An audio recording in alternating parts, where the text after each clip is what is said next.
el reporte de 5 casos de virus de Oropuche en Venezuela, 3 en el estado Miranda, uno en Los Teques, otro en La Dolorita en Petare y otro en Río Chico, uno en Portuguesa y otro en Barinas. Y bueno, por supuesto, la alarma que eso hace cuando uno habla de un virus que aparentemente es nuevo y que puede estar dentro de nosotros. Y cuando uno está picado de culebra por el problema del COVID, uno piensa en lo primero, bueno, nos viene una nueva pandemia en las mismas condiciones. Y un poco para ponerlos en perspectivas de esto que no tiene nada que ver, la Comisión de Control de Infecciones ha querido darles esta charla informativa a todos ustedes. Se va a pasar por Zoom también, un poco para dar los lineamientos de qué es lo que ha pasado, por qué pasa esto, entender cuál es la situación actual, qué puede pasar en un futuro. Y bueno, un poco darle la información que como control de comité de infecciones estamos abocados a eso. En esta oportunidad, el ponente para esta charla de hoy es el doctor Luis Enrique Guarán. Él, para los que no lo conocen, él es nuestro fellow que está haciendo una pasantía de un año en el Comité de Control de Infecciones para adquirir ciertas destrezas en cómo funciona un comité y pueda él proyectarlos a instituciones futuras. Y bueno, el doctor Luis Enrique Guarán, él es médico pediatra, infectólogo. Él se formó, hizo medicina general en la Universidad de los Andes, luego hizo pediatría, posteriormente se vino a Caracas y hizo infectología pediátrica en el Hospital de Niños, que terminó en el año 2023, y concursó para el fellow de aquí y fue el que quedó con nosotros. Además, el doctor Luis Enrique Guarán tiene un plus que él, además de ser médico, primero fue enfermero en enfermería y tiene esa otra parte importante que conoce y que entiende cómo es el trabajo de enfermería en las instituciones. Entonces, bueno, con ustedes, el doctor Luis Enrique Guarán.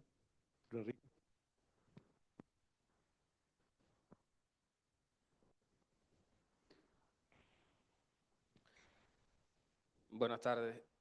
Muchísimas gracias a todos por la presencia y este momento. Bueno, vamos a hablar hoy un poco de las enfermedades más antiguas en el planeta Tierra, que son las enfermedades infecciosas. El resto de las enfermedades después vinieron con la evolución del hombre, la industria y todo eso, pero las enfermedades más antiguas en la Tierra son las enfermedades infecciosas porque los microorganismos están aquí mucho antes que nosotros. Como el doctor lo decía, vamos a hablar del virus de Oropuche y qué debemos hacer ante esta amenaza epidémica emergente. Si de verdad estamos preparados, no estamos preparados, si de verdad lo que nos dicen las redes sociales, que es lo que actualmente nosotros andamos siempre pendiente del teléfono, si de verdad debemos alarmarnos o no debemos alarmarnos o quizás estamos preparados para ello. Y vamos a hablar un poquitico para conocer el protagonista del día de hoy, que es el virus del oropuche. Y para eso nosotros tenemos que conocer desde el punto de vista microbiológico qué es el virus como tal. Este virus pertenece a la familia Prebunjuridae del género Ortonjavirus. Es el género más grande de los virus ARN que comparten unos 170 virus con este nombre correspondiente de 18 serogrupos y 48 complejos de especies. Es un virus ARN que es monocatenario, negativo, en sentido 3', 5'. Esas partículas, desde el punto de vista microscópico, miden aproximadamente de unos 80 a 120 nanómetros y claramente están envueltos por una nucleoclápside que está compuesta por proteínas. Y vamos a, desde el punto de vista microbiológico, hablando, colocamos esta imagen porque hay algo muy particular en este virus, que su genoma se encuentra trisegmentado. Eso que ustedes ven allí, el genoma tiene un segmento pequeño, que es la S, un segmento M, que es mediano, y un segmento L. La importancia de todo esto es que cada uno de ellos tiene una función específica, uno que es para formar lo que es la estructura, otro que va a ser en la parte de la virulencia o la patogenicidad del virus como tal, y otro lo que es el virus de la enzima, la polimerasa, que claramente va a codificar proteínas que necesita el virus como tal. Y que exactamente dentro del segmento SM existe una proteína que más adelante vamos a ver la importancia que tiene esta proteína desde el punto de la patogenicidad del virus. Aquí vemos esta gráfica es una gráfica que nos representa el reordenamiento. ¿Y por qué el reordenamiento? Porque este virus tiene esa capacidad que estos 3 segmentos se pueden reordenar o recombinar, originando nuevos virus que tienen claramente todo ese material o esa información genética del oropuche. Y entre esos tenemos esos 3 reordenamientos que ustedes los pueden ver inferior izquierdo, que es el virus del Equitox, que fue descubierto en Perú, el virus Madre de Dios y el virus Perdoe. Y ojo con el virus Madre de Dios porque más adelante hay una información muy importante respecto a este virus, que claramente contiene todo el material genético del virus del Oropuche. Y aquí más o menos tenemos esta gráfica que nos representa desde el punto de vista cómo hay una diferencia de los aminoácidos respecto al Oropuche y todas sus variantes filogenéticas y más o menos como se encuentra aquí estudiado el punto de vista el árbol genético y el virus Madre de Dios, que lo señalan allí en Venezuela en el 2010 y más adelante les explicaré. Epidemiológicamente, el virus del Oropuche por primera vez se identificó en un trabajador forestal, porque tiene que ver mucho con estas actividades, cerca del río Oropuche en Trinidad y de allí su nombre, en el año 1955. Pero si ven en este mapa que está allí en América Latina, ven que en 1960 hay otro segundo caso, y este caso sí fue corroborado desde el punto de vista genético, microbiológicamente, en Brasil. Y desde entonces se han reportado muchísimas, alrededor de unas 30 pandemias y más de 500.000 casos de infección en América del Sur, Central y específicamente en la región amazónica, porque este es un virus que es autóctono de esta región. Sin embargo, debido a los frecuentes diagnósticos erróneos que pueden existir por esos otros virus cocirculantes, porque él pertenece a esta familia de los arbovirus, dengue, zika y chikungunya, podremos asumir que existen diagnósticos erróneos o que tenemos números que no son los que realmente se encuentran plasmados en la literatura debido al subdiagnóstico desde el punto de vista clínico y microbiológico del laboratorio. Esta estadística que les presento a continuación es una estadística de la actualización epidemiológica de la OPS del año 2024. ¿Y cómo se comportaron estos países que dieron información? Que fue Barbados, Bolivia, Brasil, Colombia, Cuba, Ecuador, Guyana, Perú y Panamá. Para el año 2024 reportaron todo el año 2024 y las 4 primeras semanas del año 2025 epidemiológica, reportaron 16.239 casos. Llama la atención que de estos 16.239 casos solamente hubo 4 fallecidos. Y para el año 2025, hasta la semana 4, solamente hubo 3.765 casos, de los cuales no reportaron fallecidos. Es decir, que si comparamos con los números del dengue, todavía estamos muchísimo más bajos respecto al dengue. En esta misma estadística que presenta esa actualización de la OPS del año 2024 y las 4 primeras semanas del 2025, podemos ver una diferencia de estos países de Bolivia, Brasil, Colombia, Perú y Panamá, donde las primeras semanas epidemiológicas Bolivia sí reporta unos casos específicamente teniendo un repunte en la semana 15-16. Allí no se ve, pero simplemente la idea de esta diapositiva es ver cómo se comportaron respecto a esos países que sí aportaron la información a la OPS. Y vemos específicamente que Brasil reportó casos todo el año 2024, pero hay una gran diferencia, que en el 2025 las primeras semanas hubo más casos respecto a las primeras semanas del año 2024. Sin embargo, se mantiene. ¿Y por qué se mantiene? Porque Brasil justamente ahí es como decir, el foco, el epicentro, y quizás es porque los laboratorios de medicina tropical de Brasil son más robustos y claramente hacen más diagnósticos respecto a otros países donde no existe quizás las herramientas desde el punto de vista de biología molecular para hacer este diagnóstico.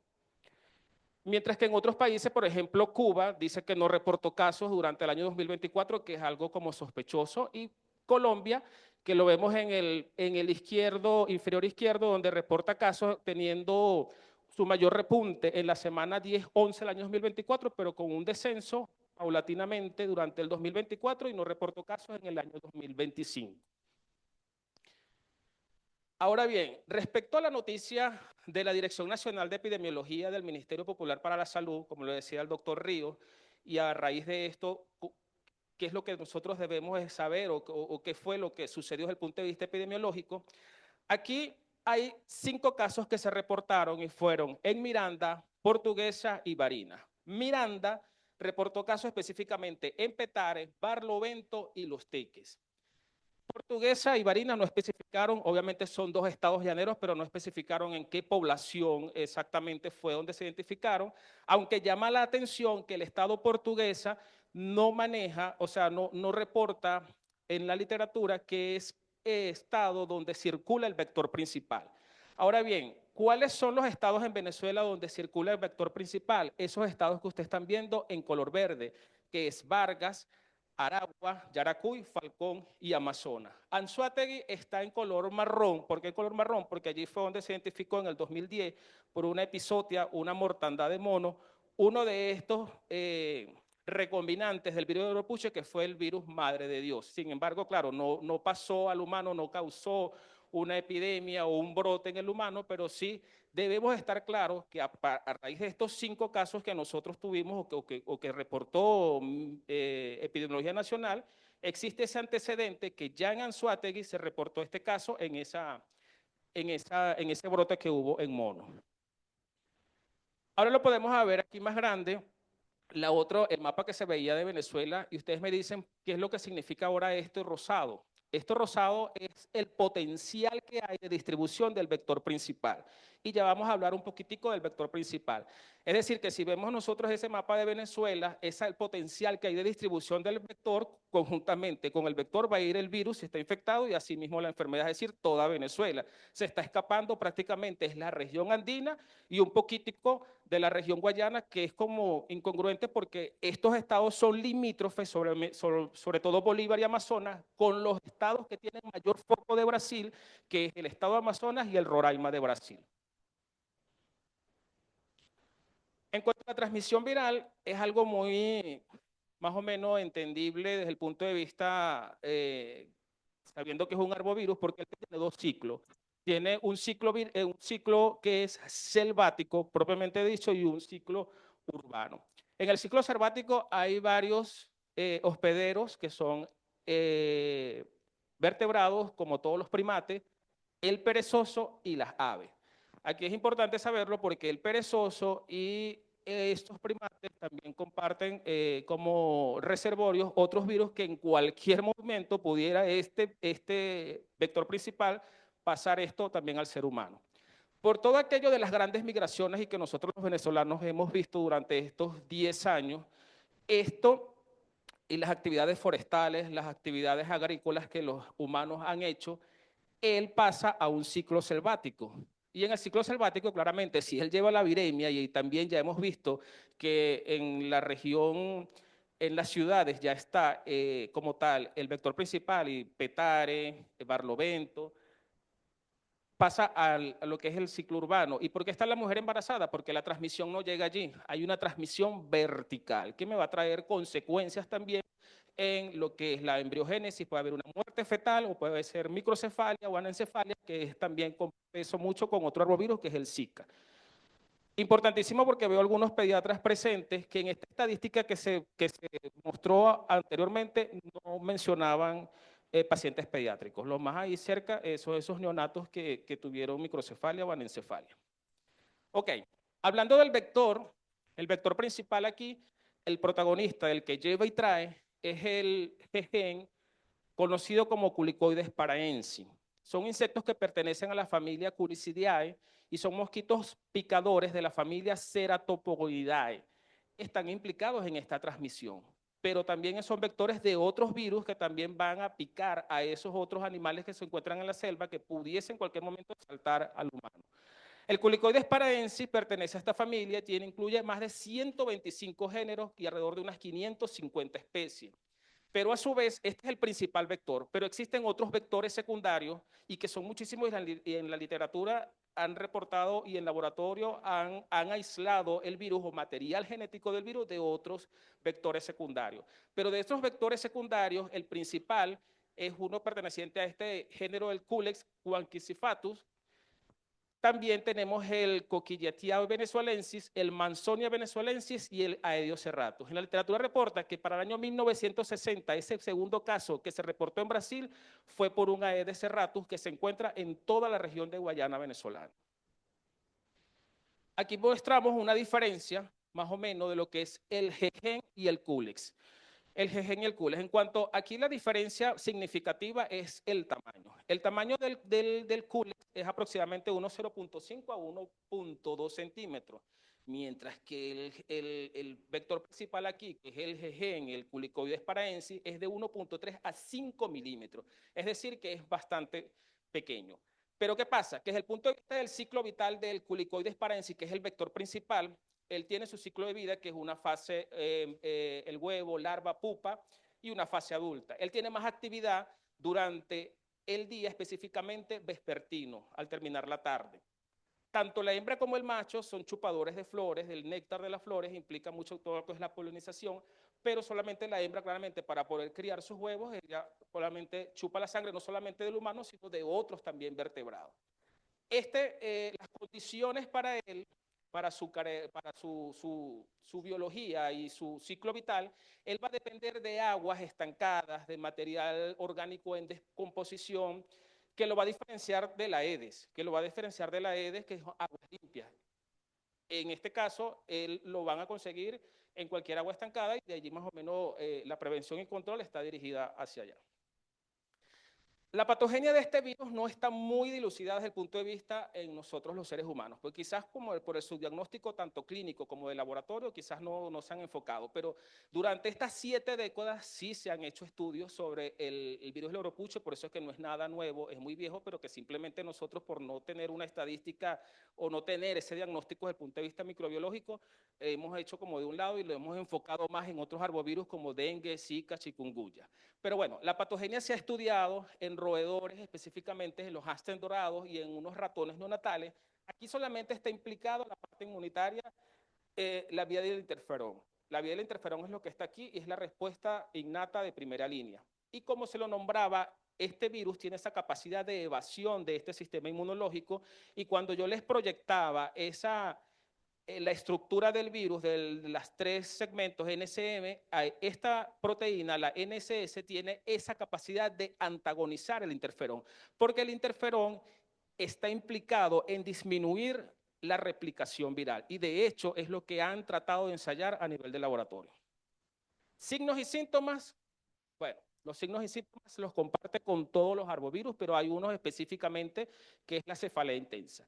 Fiebre, artralgia, mialgia, diplopía y rash, pero la cefalea intensa se los coloqué en negrita porque claramente es uno de los que lo va a diferenciar un poquito más del resto de los arbovirus y quizás, como dicen algunos artículos que se revisaron, hay un leve a moderado edema cerebral y quizás por allí es que viene cefalea tan intensa y la diplopía que el paciente va a presentar. El CDC también ya tiene sus programas de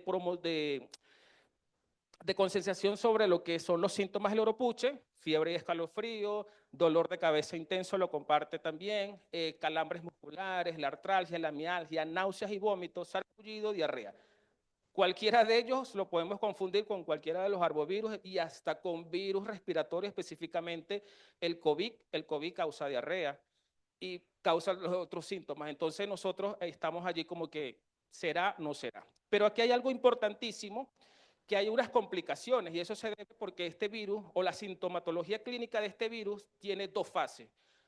Tiene 2 fases. Y entre las complicaciones está una meningitis aséptica y encefalitis, y es aquí donde nosotros también tenemos que comenzar a hacer diagnósticos diferenciales con otros virus que pueden causar encefalitis, porque él no tiene tratamiento. Y hay, por ejemplo, en el caso de los herpes virus, que sí tienen tratamiento, sí, que causan también encefalitis, que colocar también su tratamiento antiviral, esto en aras del uso apropiado de los antimicrobianos.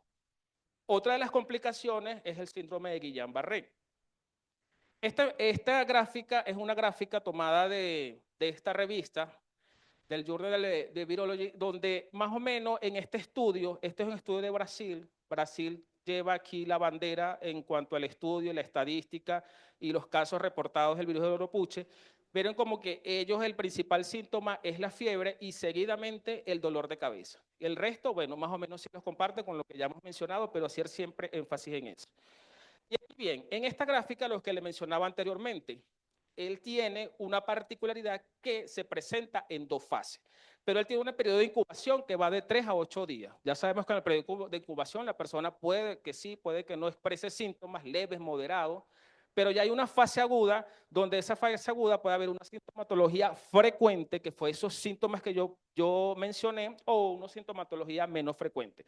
¿Qué pasa? Que esto va a durar los primeros 5 días, y durante estos 5 días, obviamente, por la alta carga del virus circulando, va a haber esta sintomatología muy florida, pero va a haber una remisión al quinto hasta el séptimo día, donde ese paciente va a tener como una sensación de bienestar, de que todo mejoró, todo bien, ya pasó todo, bueno, fino. Pero regresa otra vez al octavo, noveno día, otra vez el paciente vuelve otra vez a hacer. Y ahí vemos cómo está la curva.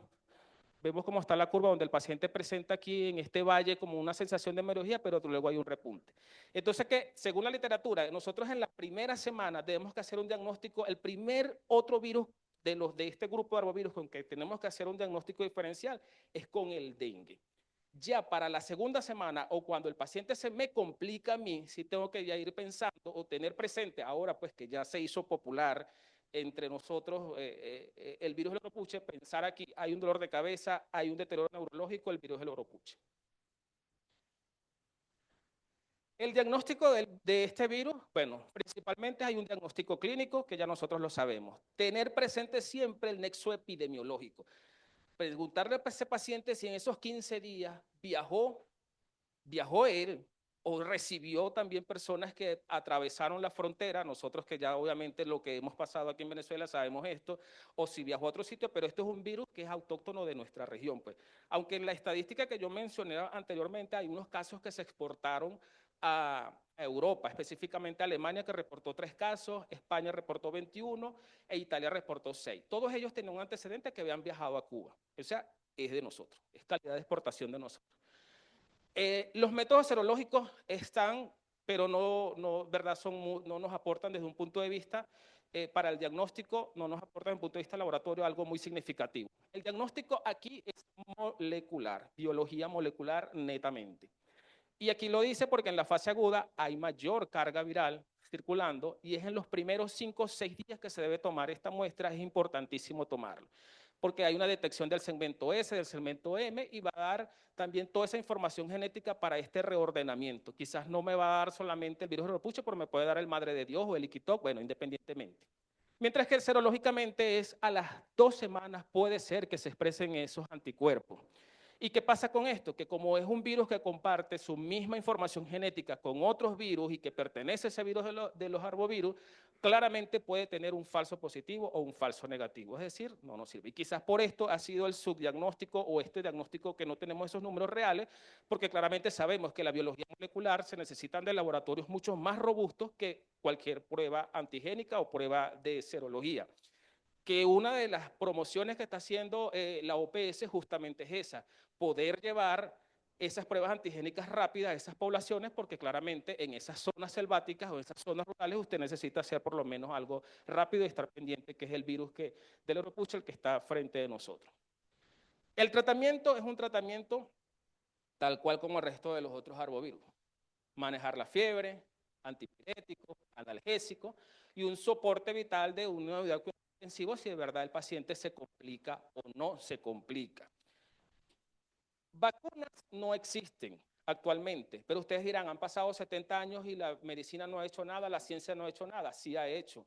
La ciencia ha hecho y ha hecho ensayos específicamente con un virus quimérico vesicular, que eso no es un virus natural, es un virus que solamente está en laboratorio y ese virus solamente sirve para crear vacunas.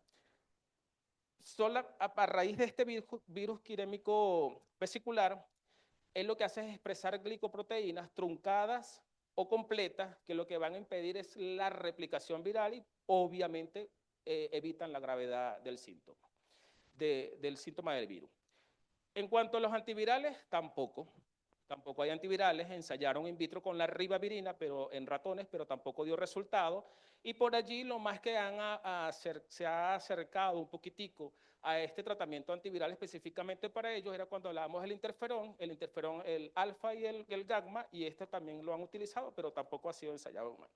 Entonces, si con el dengue que le han puesto más la lupa desde el punto de vista de las vacunas, y que la doctora nos dio una buena conferencia sobre las vacunas del dengue, desde la ciencia a la ficción, han tenido esos detalles, esos detallazos, imagínense con el virus de Oropuche, que ahorita es que está causando la sensación.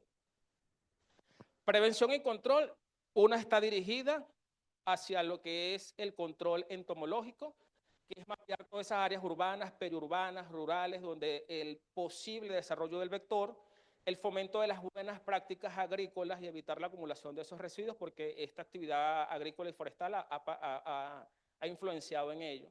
El relleno o el drenaje de esas colecciones de aguas o charcos y la eliminación de las malezas para disminuir los sitios donde él pueda depositar los huevos. Para prevenir la picadura es la protección de las mallas, la protección de las viviendas con esas mallas finas en puertas y ventanas, el uso de prendas que cubran piernas y brazos y el uso de repelentes como el DIG o la Icaridina. Como ya esto es una noticia que la Dirección Nacional de Epidemiología ya reportó estos 5 casos y pasó todas sus directrices, ya existe una ficha para esta investigación y poder llevar el control de esta enfermedad transmitida por vectores. También existe un protocolo nacional para la vigilancia del Oropuche, consta de 11 páginas, el resumen se lo acabo de dar yo ahorita porque la literatura, a pesar de que tiene 70 años, uno de estos artículos dice que durante estos 70 años solamente en PubMed puedes conseguir 192 artículos sobre Oropuche y en cambio de COVID puedes conseguir más de miles, pues.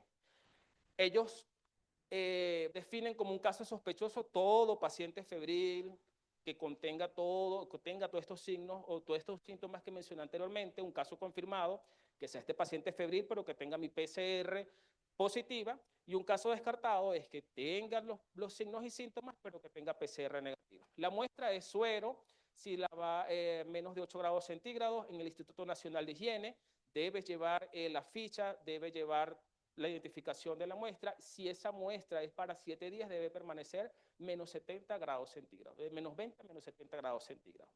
Ahora nos sentamos aquí a pensar como esta figura o este muñequito, ¿qué debemos hacer?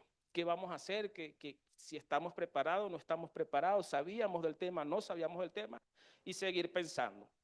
Seguir pensando en un país donde quizás también desde el punto de vista para el diagnóstico se nos hace cuesta arriba, porque bueno, el diagnóstico es netamente molecular y solamente es el Instituto Nacional de Higiene el que está realizando la prueba.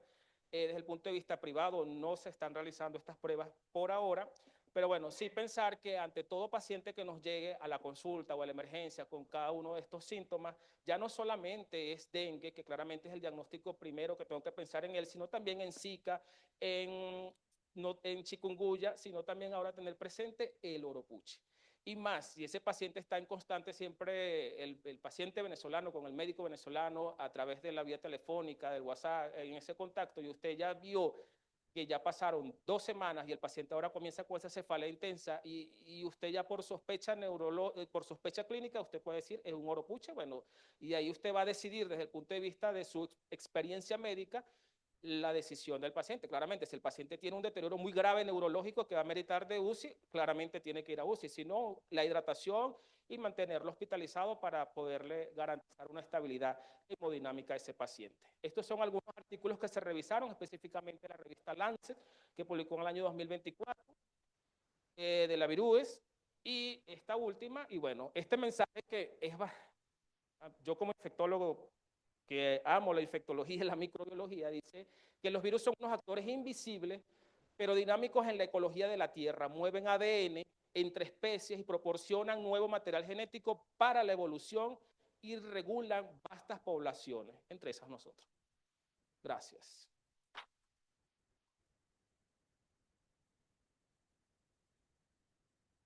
Gracias, Luis. Una cosa que se me había quedado por comentar, que además de un excelente conferencista y excelente médico, es excelente cantante de música llanera. Ha grabado discos y todo. Así que el grupo musical de la clínica, que es bien extenso, pueden contar con la contribución de él para hacerlo mejor todavía. ¿Ok? Sí, señor. Bueno, un poco la recomendación como institución que estamos haciendo. Obviamente pueden llegar pacientes como nos está llegando porque dengue no ha bajado. Dengue es muchísimo mayor problema que este. 500.000 casos de Oropuche desde hace 70 años y hay más de 500 millones de casos de dengue. Obviamente la dimensión no tiene nada que ver, pero sí es importante tener la sospecha, sobre todo en pacientes que tienen esa clínica de dengue y que le hacen la prueba NS1 y está negativa. y tiene algunos otros componentes. Entonces, ¿qué es lo que hay que hacer nosotros como institución? Ante casos sospechosos que tengan NS1, que estén negativos y que tengan todos estos componentes que ya se ha discutido aquí, tiene que comunicarse con la licenciada Blanca o con el doctor, porque hay que hacer una notificación a el que es el representante del distrito sanitario de nosotros. ¿Para qué? Para que se tomen las medidas, vengan a tomar las muestras, porque como ustedes ya saben, ya lo dijo él, el único sitio en Venezuela donde oficialmente se está haciendo esto es en el Instituto Nacional de Higiene. Independientemente de que se tarde o no se tarde el diagnóstico, hay que seguir esos pasos. ¿Por qué? Porque se está convirtiendo es una enfermedad de denuncia obligatoria que por mandato del Ministerio de Salud lo requiere como tal. Entonces, ante cualquier paciente que tenga una evidencia que pueda ser dengue y no lo sea, comuníquese con nosotros como comité y además se le notificará. Y de esa forma tendremos la información completa, pero hay que saber esos canales naturales. ¿Okay? Entonces, bueno, estamos abiertos a las preguntas que tengan, a intereses que puedan tener de esta charla. Pueden utilizar el micrófono. Samir. ¿Cuál es la causa de muerte en estos pacientes, los 4 que usted mencionó? Y ese ameritar de terapia intensiva. Sí, eso lo reportó fue Brasil y la causa de muerte fue el deterioro neurológico, específicamente, o sea, la complicación neurológica que hizo el virus como tal, pues. Porque él tiene tropismo. Una vez, eso, bueno, en la patogenia me faltó allí mencionar un detallito que el virus como tal tiene, y eso es lo que le da esa particularidad que se maneja en 2 fases, es porque él claramente en los glóbulos blancos él puede permanecer como un zombie durante un tiempo y mediante un estado de inmunosupresión del paciente o del individuo por X, Y o cierta causa, el virus puede comenzar a replicar nuevamente. Y eso lo utiliza él como un caballito de Troya, atraviesa esa barrera hematoencefálica y tiene tropismo por la microglía. Y claramente una de las complicaciones más que se han estudiado ha sido la neurológica y el paciente, bueno, una vez estando en la UCI, tiene todo ese riesgo también de... ¿Y en qué porcentaje aparece la meningoencefalitis en estos pacientes? No, el porcentaje es poco lo que está descrito en la literatura, es muy poco. De hecho, bueno, de 16.000 casos, solamente 4 fallecidos, o sea, es muy poco. Y hay que contar que también hubo muertes fetales y hay alteraciones también en el embarazo en los primeros 3 meses, menos. ¿Okay? Yo no sé si conviene aclarar algunas cosas que a lo mejor para ustedes que no son expertos en esa materia es importante dilucidar para que les quede claro por qué pasa esto. El virus de Oropuche ya sabemos que tiene más de 70 años desde que se describió el primer caso y lo que ha habido hasta ahora ha sido como 500.000 casos. Obviamente enfocado en Brasil el 90%, porque es la zona selvática del Amazonas lo más extenso para eso, porque es inicialmente un virus selvático. ¿Okay? Pero el virus, para tener una idea un poco de esto, tiene un comportamiento, tiene 4 genotipos. ¿Okay? 1, 2, 3 y 4. Y eso no tiene importancia, sino también geográfica. El genotipo 1 se ubica más a nivel de Brasil y Trinidad. El genotipo 2 es más en Brasil, pero también en Perú y Ecuador. El genotipo 3 es más en Brasil y en Panamá. Y eso tiene un comportamiento diferente, porque el genoma, como lo dijo Luis, tiene 3 componentes, 3 segmentos. LSM, dependiendo del tamaño, large, medium o small. ¿Okay? Esos componentes es un ARN virus. ¿Qué significa el ARN virus? Que tiene una capacidad de introducirse en la célula, pero a nivel del citoplasma, ellos se desintegran, hacen sus funciones, ¿ok? Y dentro del mismo citoplasma, a través de unas enzimas que son las polimerasas del ARN del virus, se van a ensamblar nuevamente las moléculas de ese virus para sacar de la célula e infectar a otras. Ese proceso del ARN virus muchas veces lleva a mutaciones que las enzimas no las pueden detectar. Entonces, el reensamble de esos virus se hace con a lo mejor un virus recombinante que puede tener 2 opciones. O que ya esa célula estaba previamente infectada por otro virus de Oropuche y está tomando de diferentes porciones del Oropuche anterior, o que dentro del mismo virus del Oropuche, ese reensamble mutagénico hace que el comportamiento del virus que va a salir sea estructuralmente distinto. Cuando se dice estructuralmente distinto es que puede ser más patogénico, más transmisor o más evitar la composición inmunológica de defensa del huésped. Entonces, eso hace una característica diferente. Y esa característica es la que estamos viendo ahora. ¿Por qué se prenden las alarmas? Porque de repente de tantos casos que ha habido como un brote desde el año 2023 en Brasil, con una patogenia un poquito mayor. Lo que estaba diciendo, ¿es frecuente la mortalidad? No. En este caso, aunque es un poquito mayor, ¿es frecuente en la parte genética? No, pero se está viendo ahora, en menos cantidad, pero se está viendo. Entonces eso prendió las alarmas. Brasil, como dice Luis, estudia muy bien esto. En Brasil hicieron un estudio genotípico de qué pasaba con estos virus de ahora, de los del 2003-2024. ¿Y qué vieron? Que ese virus tenía segmentos, por ejemplo, tenía el segmento M, que es típicamente del trópico de Brasil, pero tenía segmentos L y S, que eran del virus de la Amazonia peruana y de Ecuador. Entonces, es una mezcla, es un virus híbrido. Y al ser un híbrido puede tener ese comportamiento diferente que estamos viendo ahora. Lo mismo está pasando con el Panamá. Panamá ahora se hicieron una genotipificación y ese es el virus que originalmente está en Panamá y que también lo comparten algo en Brasil, pero es el mismo que se está viendo en Cuba.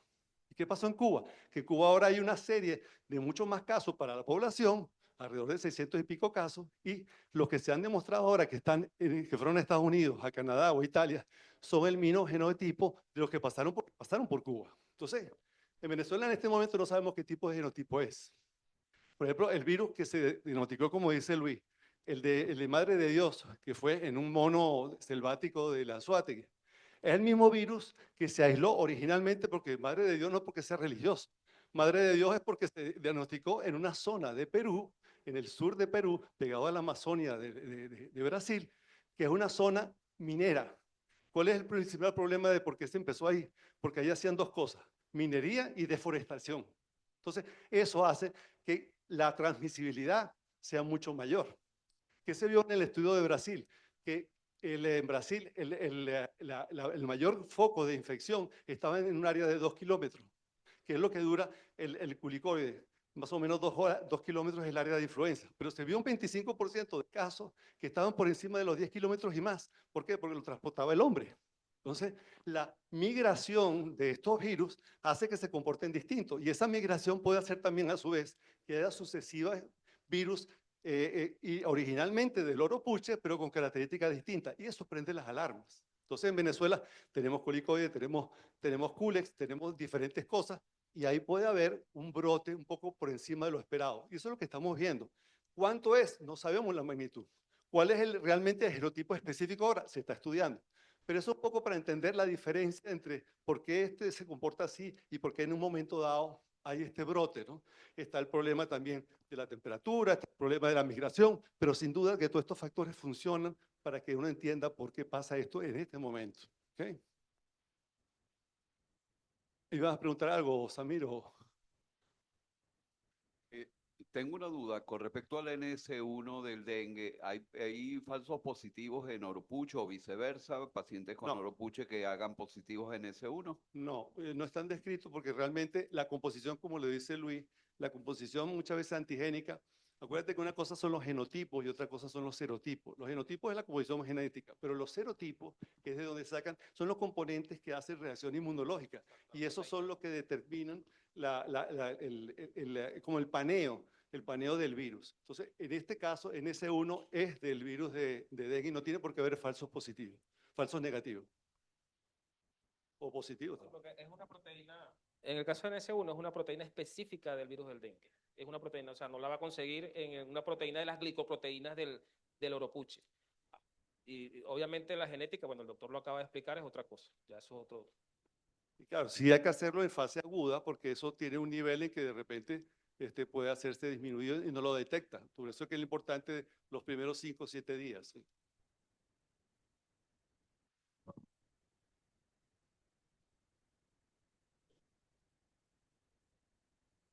Buena pregunta. De esos artículos, hay un artículo específico que habla que sí da inmunidad. Si le dio una vez, pues puede ser que sí lo consiga. Pero como él tiene esa capacidad de reordenamiento y recombinación, o sea, puede darle y repetirle porque son otros, genotípicamente es otro el que está causando en ese momento la enfermedad. Fíjate que es diferente el dengue no, el dengue sí te da, estamos hablando de serotipos, es otra cosa. Pero el dengue es uno, si no te vuelve a dar, si es el uno, tienes una inmunidad duradera. En teoría el oropuche te da una cierta inmunidad para todas las variedades de oropuche, pero ojo, los oropuches siguen mutando. ¿Qué pasó con el COVID? ¿Por qué el COVID se hizo así? Un ARN virus que muta y muta y muta. Entonces, las características que tiene son diferentes, clínicamente son diferentes y todo. Y la inmunidad no te garantiza eso. Entonces, realmente, estos son cosas, como dicen, en pleno desarrollo. No sabemos realmente hasta qué punto, porque hayas tenido oropucha. Claro, si en Venezuela partimos de que nadie haya tenido oropucha, no, ni siquiera lo sabemos, pues no podemos confiarnos con eso. Pero probablemente puede haber una inmunidad, pero en estudio, en espera, a ver qué pasa con la situación del mundo, sobre todo de esta área, ¿no? Que es donde más afecta eso. Y ahora vienen las lluvias también. Entonces, todo es un tema, pero lo que no queremos es magnificar esto. Esto no es una tragedia, esto no tiene que ver. Hay que ocuparse más del dengue, que es mucho más importante que estos casos aislados. Pero hay que saberlo porque hay que prender las alarmas y si no lo piensas, pues no lo vas a reportar. Sí, yo pienso que un escenario perfectamente imaginable es la diáspora del Darién, la selva del Darién, y posiblemente ese tipo, esa epidemiología que había allí era más benévola porque se reportaron migrantes, más no grandes mortalidades en esa zona del Darién. Entonces creo que esa...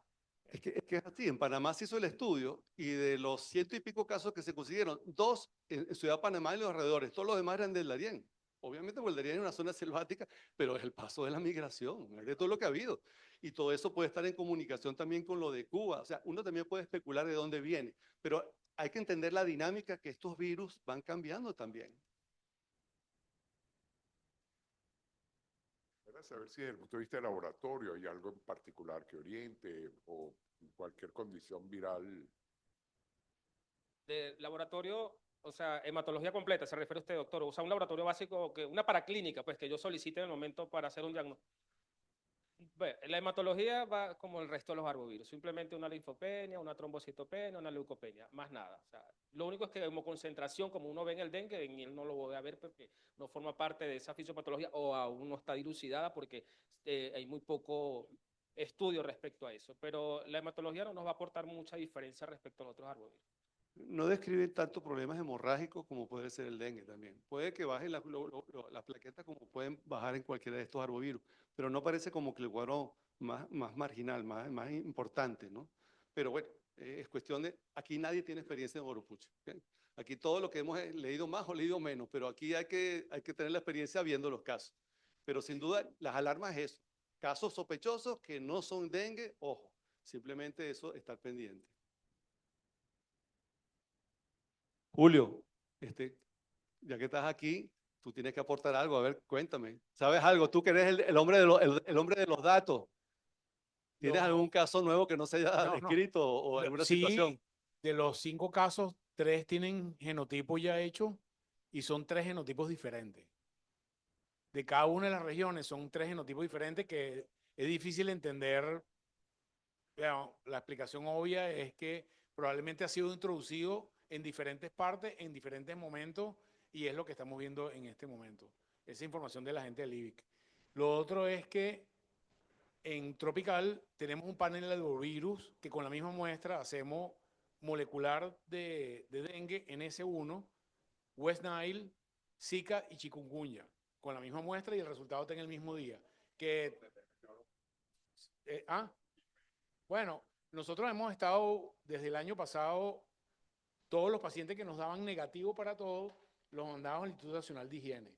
Hemos mandado como 80 muestras, hasta ahora ninguno ha sido positivo por opuche, según nos ha dicho Higiene. Pero seguimos mandando, pues.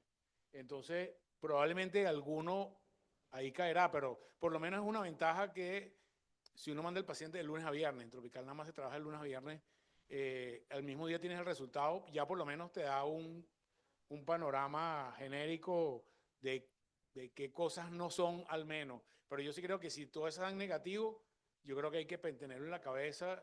Yo no sé si es bueno decirle a la gente que puede ser oropuche porque la gente se psicosea y entonces, pero sí creo que para efectos de nosotros, los médicos y las otras personas, digamos, que hacen vocería, creo que esto tenemos que tenerlo en el disco duro como un diagnóstico posible, porque sin duda creo que vamos a ver casos en las próximas meses con toda seguridad.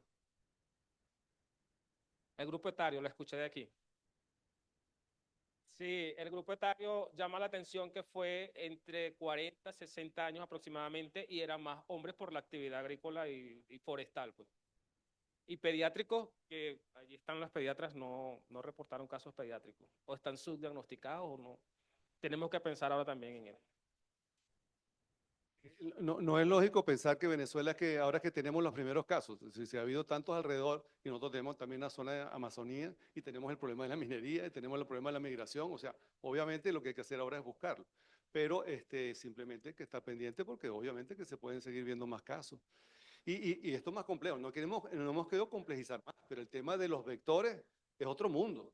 Porque uno cree que no, que es culicoides, ¿no? Y el culex, es que también hasta algunos aedes tienen la capacidad de hacer esto. El aedes albopictus puede también producir esto. Y nosotros tenemos aedes. Entonces, claro, uno no quiere magnificar esto, pero es que las cosas, a veces es una reunión de entomólogos que tienen que empezar a ver qué es lo que estamos teniendo. Y es una cosa que se está haciendo. Un estudio de ver por dónde va la dinámica y cuáles son más proclives o no. Pero bueno, en eso están.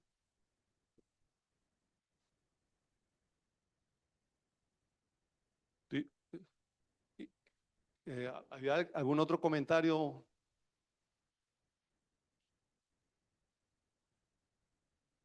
Bueno, si no hay otro comentario, la idea era aprovechar esto, darles esta información y además queremos después invitarlos. Tenemos un coffee break aquí en la parte de la sociedad médica para que